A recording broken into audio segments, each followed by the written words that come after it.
ചികിത്സാ പിഴവിനെ തുടർന്ന് യുവതി അബോധാവസ്ഥയിലെന്ന് പരാതി. തിരുവനന്തപുരം നെയ്യാറ്റിൻകര താലൂക്ക് ആശുപത്രിയിലാണ് സംഭവമുണ്ടായത്. യുവതിയെ ചികിത്സിച്ച ഡോക്ടർക്കെതിരെ പോലീസ് കേസെടുത്തിട്ടുണ്ട്. താലൂക്ക് ആശുപത്രിയിൽ ഡോക്ടർ വിനുവിനെതിരെ യുവതിയുടെ ഭർത്താവിന്റെ പരാതിയിലാണ് പോലീസ് കേസ് രജിസ്റ്റർ ചെയ്തത്. ഈ മാസം 15-നായിരുന്നു സംഭവം. തിരുവനന്തപുരം നെയ്യാറ്റിൻകര സ്വദേശിയായ കൃഷ്ണ തങ്കപ്പൻ കിഡ്നി സ്റ്റോൺ സംബന്ധമായ അസുഖത്തിനാണ് ചികിത്സ തേടി താലൂക്ക് ആശുപത്രിയിൽ എത്തിയത്. തുടർന്ന് ചികിത്സയ്ക്കിടെ ഇഞ്ചക്ഷൻ എടുത്ത ഉടൻ യുവതി അബോധാവസ്ഥയിൽ ആയിരുന്നുവെന്നാണ് ബന്ധുക്കൾ പറയുന്നത്. യുവതിക്ക് അലർജി ഉൾപ്പെടെയുള്ള പ്രശ്നങ്ങളുണ്ട്. അതിനുള്ള പരിശോധന നടത്താതെ എടുത്ത കുത്തിവയ്പ്പാണ് പ്രശ്നമായതെന്നാണ് പ്രാഥമിക നിഗമനം. കൃഷ്ണ തങ്കപ്പന്റെ ഭർത്താവിന്റെ പരാതി പ്രകാരം പോലീസ് കേസെടുത്തിട്ടുണ്ട്. താലൂക്ക് ആശുപത്രിയിലെ ഡോക്ടർ വി വിനുവിനെതിരെയാണ് കേസെടുത്തിരിക്കുന്നത്.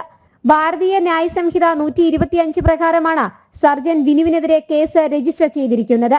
അതേസമയം യുവതി നിലവിൽ തിരുവനന്തപുരം മെഡിക്കൽ കോളേജ് ആശുപത്രിയിൽ ചികിത്സയിലാണ്.